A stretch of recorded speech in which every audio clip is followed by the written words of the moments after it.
Loud and clear.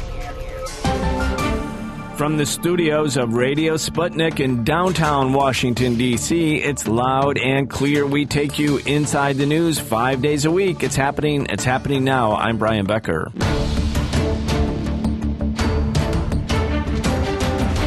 Loud and clear. Today marks the 15th anniversary of the short-lived right-wing coup d'etat against Venezuelan President Hugo Chavez. A decade and a half on, the opposition continues its violent attempts at overthrowing the socialist government. But the Bolivarian Revolution marches on. We are joined from Montreal by Arnold August. He is a Canadian journalist and lecturer and the author of Democracy in Cuba and the 1997-98 elections, and more recently, Cuba and its neighbors, Democracy in Motion. Welcome, Arnold. Thank you very much for having me. Thank you for joining. 15 years ago, on April 11, 2002, a coup overthrew the democratically elected government of Hugo Chavez in Venezuela. He had come to power just 3 years before that, promising extensive social reforms.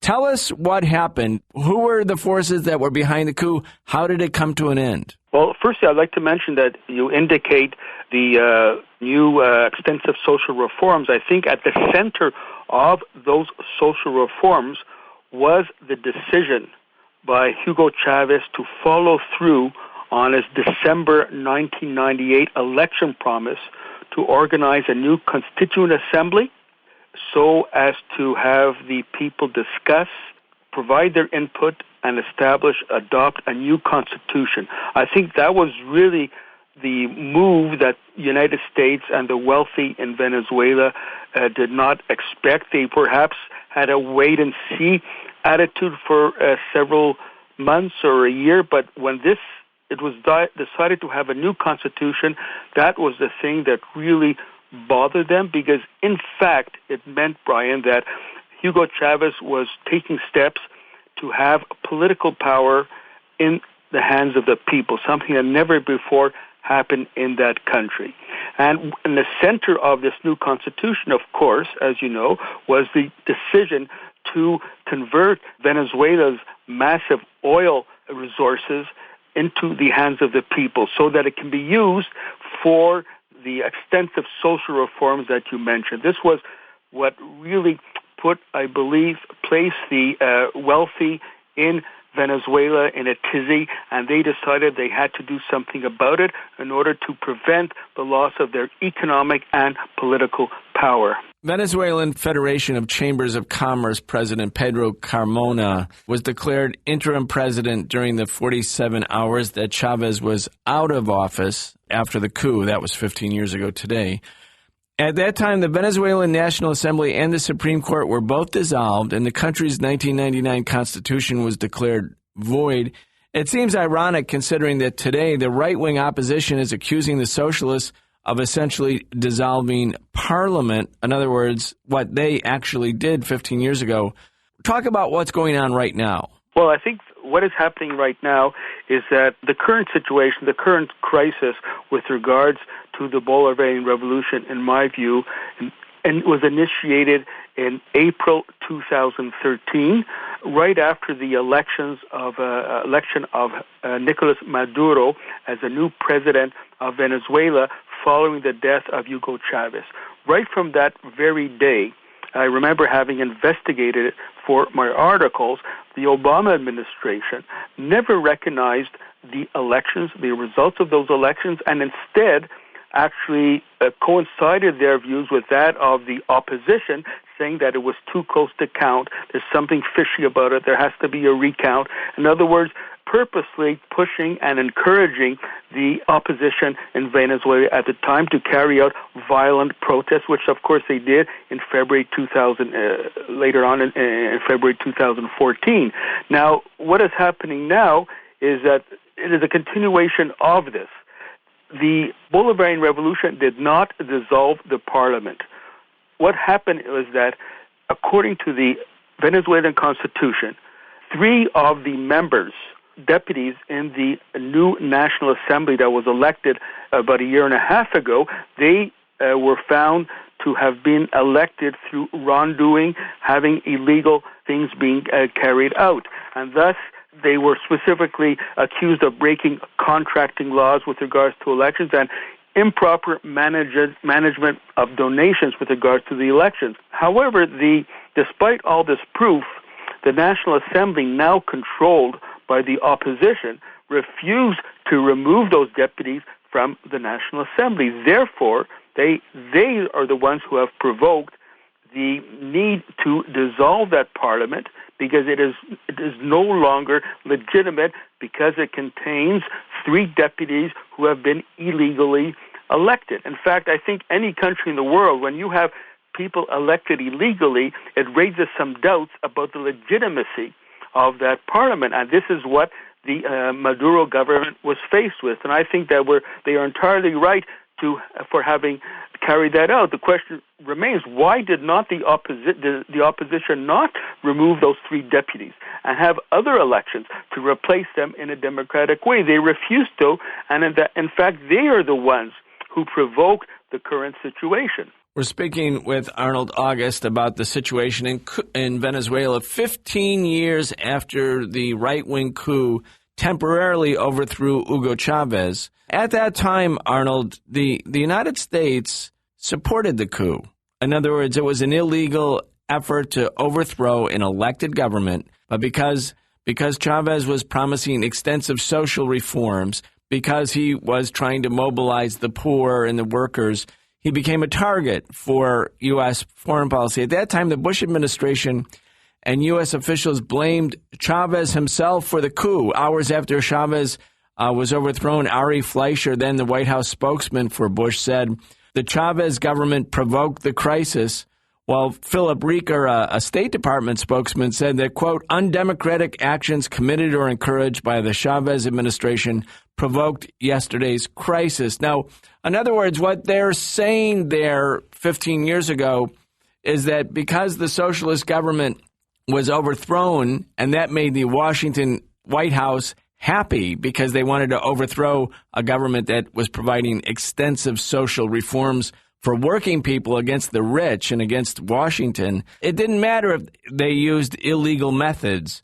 Talk about how Chavez actually came back into office. I mean, it was quite remarkable. He's gone for 2 days. He was in the custody of the coup makers. Washington was happy, but somehow he made it back. Talk about that. I agree with that.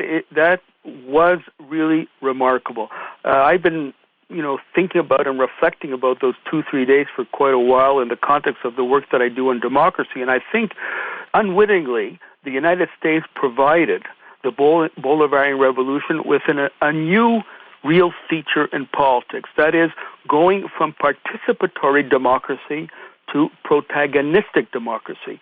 In those 2-3 days, the Venezuelan people, millions of Venezuelan people, became the protagonists in their own revolution by uniting with important sections of the military to actually overthrow a position that was fully backed by the United States and bring Chavez back to power. I think from that day on till today, when the people are fighting in the streets against the latest U.S. provocations, the Chavistas, on an individual and collective basis, say to themselves, this is our revolution. The Bolivarian Revolution is ours.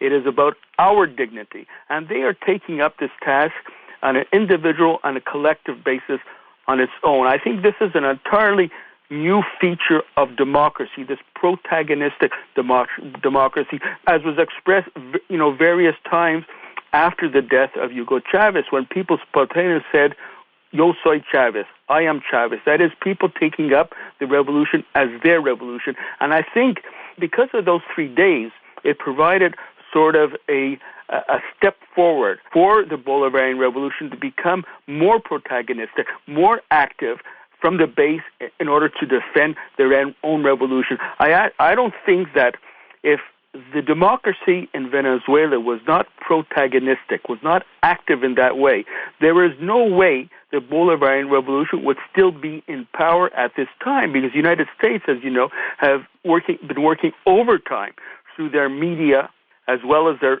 political influence and funds being funded into Venezuela in order to try to overthrow by any means necessary the Maduro government. But they have not been able to do it. And it's because the people themselves are in the street and defending their dignity and their revolution. I think this is a major breakthrough with regards to democracy in this 21st century. Arnold August, one of the factors in the ongoing, enduring struggle between the socialist government in Venezuela. Now, of course, Hugo Chavez has died. He died from cancer.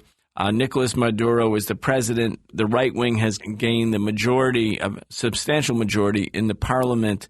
There's been a profound economic contraction in Venezuela, too, because of the global economic crisis that began in Wall Street in 2007, 2008, also led to an economic slowdown globally, a reduction in the demand for oil. Venezuela, I don't know the exact number, but perhaps 95% of its national budget comes from oil revenue. So naturally, the economic problems that Venezuela is suffering being suffered by many of the emerging economies around the world. As a consequence of that, it's been hard to have the same kind of stable economic progress. And Venezuela is still a class society. Even though we have a socialist government, there's a big sort of bourgeois element. There's big landowners. There's a substantial affluent middle class compared to the vast, vast majority of poor and working folks. How does it, in the case of Cuba, for instance, when they had the revolution, when they were able to consolidate their authority around a socialist government, there was also the nationalization of foreign and sort of privately owned businesses, and the resources from that were able to be used to provide economic benefits for the poor and working families of Cuba. In other words, they were able to really marshal complete control over society's resources. That's not true when you still have this vigorous political opposition and a still strong class society, strong meaning the sort of privileged classes are still strong. How does it play out? How can the Venezuelan government under these circumstances retain the momentum? Go ahead. I think it's very true. What you mentioned about Cuba, I'd just like to mention one thing. In 1959, we have to keep in mind that a real full-blown revolution took place, and the old state, backed by the United States, was completely smashed, and a new state began to be formed by the revolutionary forces there, politically, socially, and economically. And of course, however, as you mentioned, this is not yet the case with regards to Venezuela. Much headway has been made. They have a socialist program, but of course the bourgeoisie is still there. I visited Caracas on several occasions. One cannot help but notice the presence in terms of banks, in terms of media, in terms of everything else, that the bourgeoisie in Venezuela is still there. So the Bolivarian Revolution is in a very difficult situation. It's sort of unprecedented with regards to a socialist revolution. And so I think what is happening now is that, despite this, the Maduro government is striving to maintain the social achievements that have been taken. And no one could deny that in Venezuela, much has been achieved in terms of economics, in terms of housing, in terms of food, in terms of education, in terms of sport. When I was there, I had a chance to visit some of these facilities, and it's really amazing compared to what existed between 1998. It's a major change, and people, of course, participated in the establishment and development of these social, economic, and cultural changes, and they want to keep it. Now, I have to say the situation now is not very rosy as far as Venezuela is concerned. They are holding their own against the United States, but the situation is extremely complicated. And I think one of the most important features that is complicating the situation is, in addition to the inherent economic weaknesses in Venezuela, the United States has consciously increasing these problems by forcing policies that tend to make the economic situation even worse through various mechanisms, such as hoarding goods that are needed for the people in their day-to-day living, as well as the use of banking and other aspects. So the United States is sort of piggybacking on inherent problems that exist in Venezuela to make things as worse as possible, so as to provoke a situation, what is commonly called the need for the United States to intervene humanitarily, in a humanitarian way, to save Venezuela. We only saw a few days ago, Brian, how supposedly in the name of humanitarian aid, or in the name of supposedly humanity, the United States just bombed Syria, which is very, very serious and can provoke a third world war. So this is nothing new in terms of the imperialist way of seeing things, creating a situation and then invoking, well, this country needs us, the saviors of humanity, to come into that country and to save it from disaster. This is actually what their situation is now. Arnold, let me ask you real quick. We have about 90 seconds left. We're speaking with Arnold August. Now, Enrique Capriles, he was the main opposition leader. He's with the Justice First Party. He's been now banned for 15 years from participation in politics because of corruption charges. Leopoldo Lopez from the Popular Will Party, who is perhaps the most right-wing of the opposition, he's in prison. There is a center-left opposition, so-called Democratic Action.